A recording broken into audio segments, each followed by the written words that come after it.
আসসালামু আলাইকুম।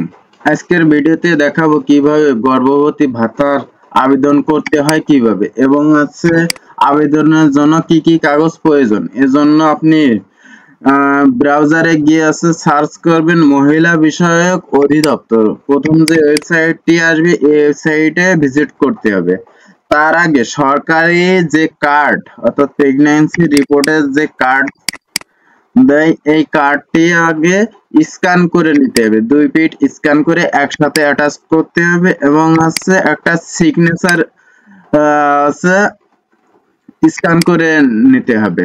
আমি প্রথমে যে ওয়েবসাইটে এসেছে এই ওয়েবসাইটে প্রবেশ করলাম, মহিলা বিষয়ক অধিদপ্তর এই ওয়েবসাইটে।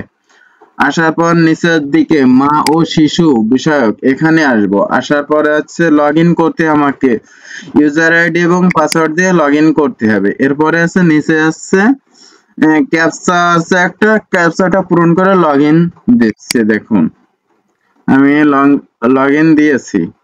এই আবেদনটি করার জন্য আপনাকে ইউনিয়ন পরিষদে বা পৌরসভায় গিয়ে আবেদন করতে হবে।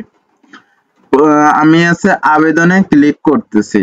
এখান থেকে আবেদনে আসব এবং আবেদন করার ক্ষেত্রে ভোটার আইডি কার্ড দিয়ে আবেদন করতে হয় এবং ভোটার আইডি কার্ডের যে ঠিকানা আছে এই ঠিকানায়, অর্থাৎ আপনারা ভোটার আইডি কার্ডে যে ঠিকানা দেওয়া থাকবে এই ঠিকানায় গিয়ে আবেদন করতে হবে আপনাকে। এবং আবেদনের বয়স 20 থেকে 35-এর ভিতরে থাকতে হবে।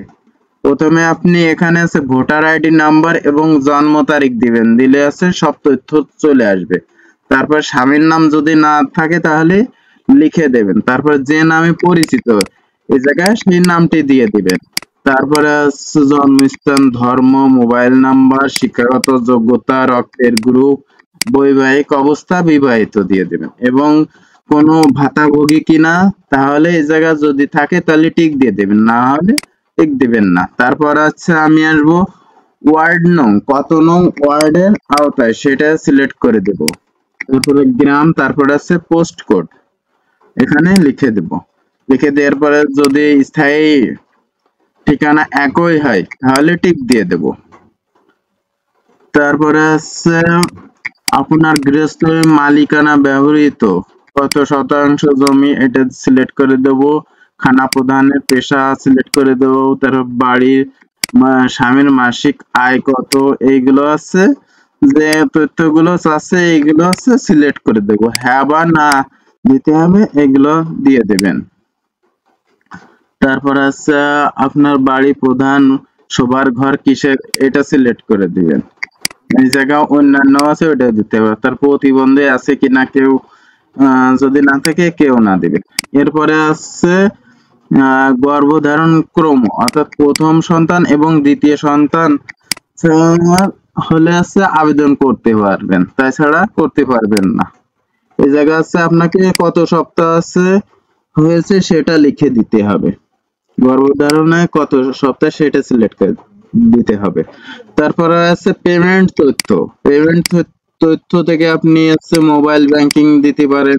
মোবাইল ব্যাংকিং যেগুলো আছে এগুলো দিতে হবে। আর এমনি ব্যাংক যদি দিতে চান তাহলে ব্যাংক দিতে পারেন। এবং এই জায়গায় যে অ্যাকাউন্টটি দিবেন সেই অ্যাকাউন্টটি যেন আবেদনকারীর নিজস্ব হয়, না হলে কিন্তু টাকাটা আসবে না আপনার অ্যাকাউন্টে। এই জায়গায় হিসাব নাম্বার দিবেন। এরপরে এই জায়গায় এএনসি কার্ড, অর্থাৎ এই যে সরকারি যে কার্ডটা স্ক্যানের কথা বললাম সেই কার্ডটি এই জায়গা থেকে আপলোড করে দেবেন এবং টিপসই স্বাক্ষর বা টিপসইটি এই জায়গা থেকে আপলোড করে দিবেন। আমি আপলোড করে দিয়েছি, তথ্যগুলো সব আপনারা পূরণ করে দিবেন। আমি যে ফাইলটি আপলোড করে দিছে এবং ফাইলটা স্ক্যান করার সময় খেয়াল রাখবেন যেন 500 কেবির উপরে না যায়। এই জায়গায় 100 কেবি দেওয়া আছে, কিন্তু 500 কেবির উপরে গেলে কিন্তু আপলোড নেবে না। আমি আপলোড করে দিয়েছি। এরপরে আপনার তথ্যগুলো ভালো করে মিলিয়ে দেখবেন। তারপর সংরক্ষণ করুন, এখানে ক্লিক করবেন। সংরক্ষণ করুন ক্লিক করলে আমার আবেদনটি হয়ে যাবে, সফল হয়েছে। তারপরে এখান থেকে প্রিন্ট করুন থেকে আমি প্রিন্ট করে নিব। এই জায়গায় দুটো পেজ আছে, প্রিন্ট করে নেব।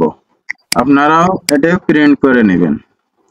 প্রিন্ট করার পরে আছে আপনি যার মাধ্যমে যোগাযোগ করেছেন তার কাছে এই আবেদন কপিটা দিতে হবে। এটি প্রধানত চেয়ারম্যান বা মেম্বারের দ্বারা সুপারিশকৃত হয়ে থাকে। অর্থাৎ তারা যদি আপনাকে এই ভাতাভোগী আওতায় আনে তাহলে আপনি সেই ভাতা পাবেন, না হলে আবেদন করলেই হবে না।